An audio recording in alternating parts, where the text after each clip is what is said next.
Welcome back to the channel, guys. I'm Sheldon and this is Behind the Enthusiast. Today we are back at it, part 2 of the XR750 tribute build featuring my 2001 Sportster 883 Hugger. We've got a few more things to get rolling on this bike. Obviously, we're going to go pretty slow. We're going to start taking some more components off. In the first video, we took the saddlebags off. And we also swapped out that gas cap. It was a little bit dangerous because someone had a zip tie on it and I almost cut myself. So those two things have been dealt with. And now, looking at the bike, I think we should start off with something easy. Right now, because of when I'm filming it, it's actually Christmas break. So we're not open right now. I'm not at work for pretty much the entire week. So I don't want to get too crazy in case I actually need some components to, help continue the build. So we're going to go slow and steady, just be patient with the build. And today is not the greatest of days. It is raining. I don't know if you guys can hear it, but the buckets in the garage, they're collecting all the water. And my trailer is also leaking. So as much as I want to complain about the rain, we don't have any snow as well, which is very weird for this time of year. So anyway, we are inside though, sheltered, good to go. So let's get into it. So as you guys can see, just running the block of wood today. And I want to take a look at some of the non-essentials on the bike, such as these decorative pieces. I know this is kind of minor in the grand scheme of things, but I literally want to strip this bike down completely. So I think I'm going to have to cut these off. So I want to get these removed from the levers. I want to try to get the mirrors off because those are definitely not needed. And I'm going to show you guys one of the things that I actually have specifically for the mirrors, now that they are going to be removed. And if I'm feeling ambitious, I might also take these turn signals off. However, then we're going to get into a little bit of wiring, which I'm not too comfortable with, to be completely honest. Many of my buddies know that I hate wiring. I definitely like to stay away from that. However, this front fender, I don't need that either. It's actually got a dent in it, unfortunately. So it's creased there. Hopefully you guys can see that. Yeah, see? It's creased there. That is non-essential as well. So technically, I could take the front fender off right now as well. And maybe, I don't know, maybe the passenger peg, something else. Basically just start picking away at it slowly. But first things first, I want to get rid of these things. Let's see if I can get this loose.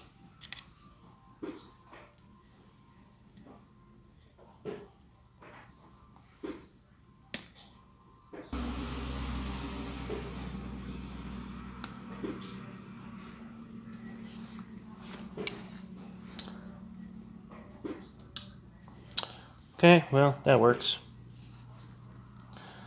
Should be loose enough now.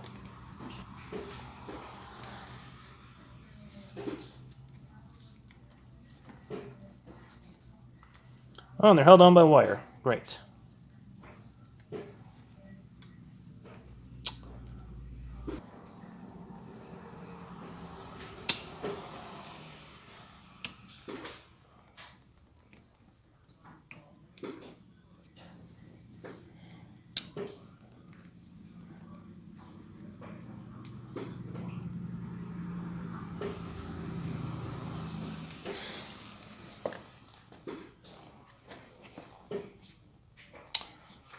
Not entirely sure how they put these on, but it's a very intricate design. It's a little bit of a shame that I have to remove these, but they are non-essential, so they're coming off.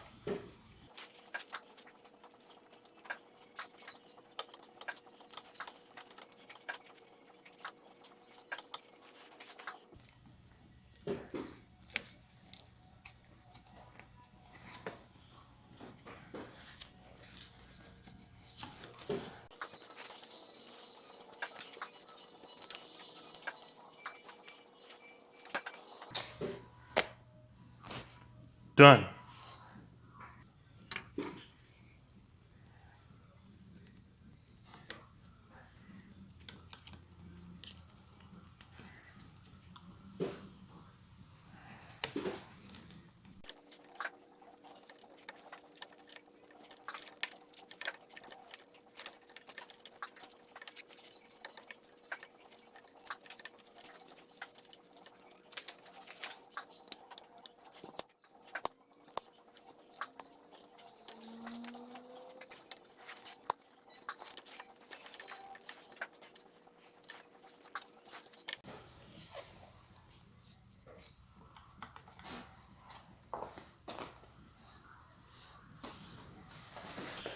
Alright, so for the acorn nut, we're using a 13 mil.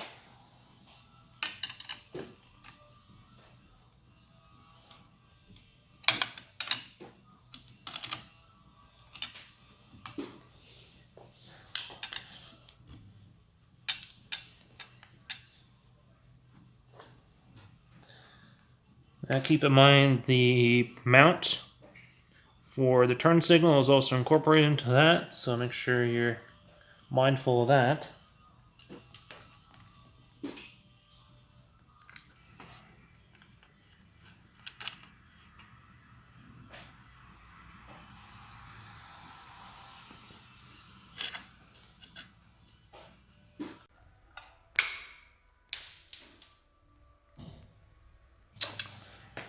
Alright, left side mirror is off. Be mindful of the washer. I actually dropped that. Didn't lose it, but it did fall on the ground. And then you can keep all those components together.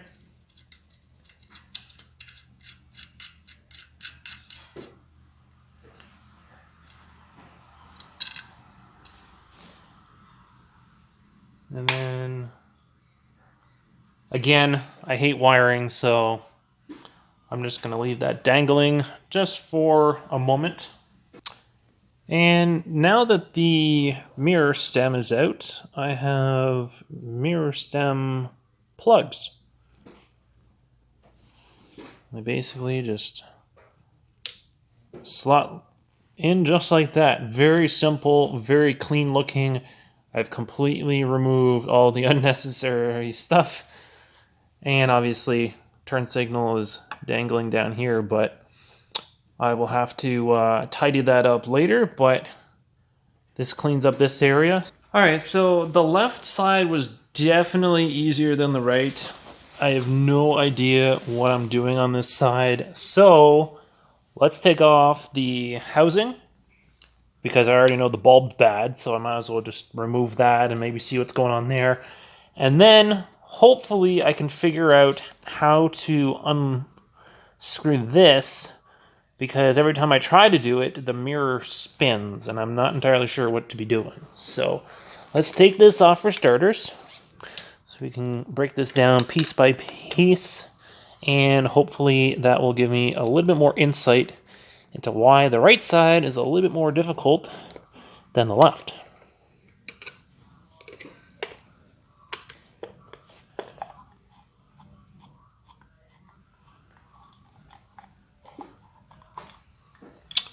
Alright, Phillips screwdriver, that's easy peasy.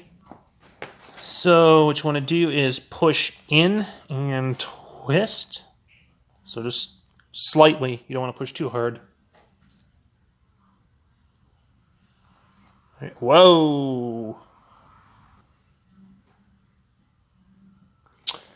Yeah, that would probably be why the bulb's not working. The filament looks a little bit toasted as well. So that would be why that's not working. And now I can see that this is threaded in. However, I still got wires to contend with, so got to see if I can figure out how to hold one of these sections while the other one twists to try to get the mirror stem out. One of the things that you guys can do is take that 13 mil wrench and just loosen the nut. Hopefully you guys can see that. So there's a nut there. goes in there. So you can use the 13 mil on that, loosen that up. And then you can use either a 16 mil or a 5/8, depending on what you guys have in your toolboxes. And this is the 5/8 here. I'm using that to spin this one on the bottom. This will loosen that one off. And that will actually take care of that. So this is basically a ball joint pivot system there. And now this one, same thing.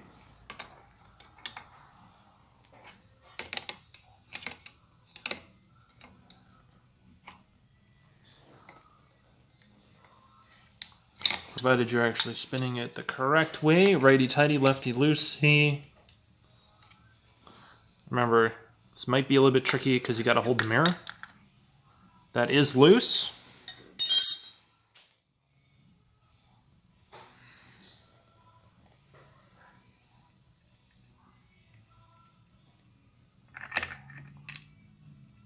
Okay, so just watch for any washers. So it looks like they double stacked it. They had a standard washer and then they put a split lock washer as well.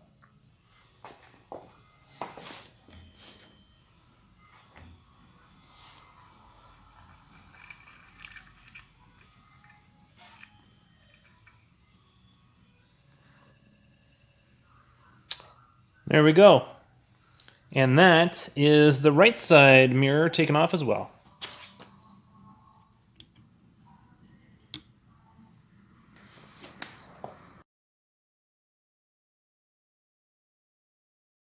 Well guys, that took just a little bit longer than I thought it would. Finally figured out this right side. Slightly more complicated than the left, but I did figure it out. I still have to sort out how I'm supposed to get these housings off, so I'm going to have to leave that for another video, but I am glad that I actually got them disconnected and out of the way. Got the mirrors off, both sides. Little plugs in there, cleaned it all up. It's really, really nice. I got the levers bare now. Don't have those leather decorative strips on them anymore, which cleans up the bike as well. Basically just getting rid of stuff that I don't need. So obviously this one was a little bit more, well, complicated on my end anyway, getting everything removed. But all in all, I'm pretty happy with the progress because, like I said, I'm going to take things slow and steady. I also picked up a manual. So I think I'm going to start relying on that a little bit more. But obviously there's a few other things that I'd wanted to get done in this video, like the front fender. But I'm going to leave it for the next one and start off on a fresh note. Whew. Well, that's another one in the bag, guys. What did you think of this one? I wouldn't say short and sweet. Definitely not for me because I'm the one doing all the work and filming, but definitely good progress. Mirrors are off. Those decorative pieces are off. I got that manual, and that actually has full color wire diagram in it as well, diagrams. So I'm hoping I don't need to use that. However, definitely a nice addition to my collection because obviously, if I can't Google it and if I can't watch the video on YouTube while I'm in the garage and I need to reference something, that manual is definitely going to come in clutch for me. So hopefully I don't need to rely on it too much, but definitely a good investment, especially if you guys are working on your bikes. I mean, it's kind of a no-brainer to have a manual there for reference, and especially if you can pick it up, whether it's brand new or used. I got mine brand new just because the price wasn't that bad. And if you guys are able to find one used for a deal, by all means, grab one. So again, slow and steady. this is only part 2 of the build, and I have a lot of work still to come. I'm gonna do maybe a little bit of research on how to get rid of those housings for the turn signals, because I think I'm probably gonna have to cut the wires. However, crossing my fingers that I don't have to do that, but I'm not really too concerned because I don't plan to have it go on the road. However, if it's going to go on the road, it also makes sense to have a quick disconnect setup. So food for thought on that one. So if you guys like this video, make sure to smash that like button so I know that it's working. And of course, leave your comments and questions down below. If there's something where you guys think I missed, maybe I could have done something better, could have done something different, whatever, let me know in the comments down below. And if you guys have any recommendations on what I should do next, maybe make things a little bit easier for me on this build, because it's going to be such a long process, leave your recommendations down below. And of course, let me know if you guys are following this build series because you have your own sports that you are converting over for flat track. Keep in mind, this is technically a flat track build. Even though it is a XR750 tribute build, it's going on the track at some point. May not be anytime soon, but that is the intention. So if you guys are watching this build series for that specific reason, be sure to leave a bunch of comments down below for me, because if there's something that maybe I've overlooked or forgotten to include, obviously, anytime you guys leave comments, questions, I am definitely looking out for those to respond to them, either in response in the comment section or in the next video. So keep that in mind. And of course, be sure to subscribe so you guys don't miss out on future content on the channel, especially this build series. Be sure to smash that like button, hit that subscribe button, hit the little bell. You're gonna get notified, and I will catch you guys in the next one. Thanks for watching.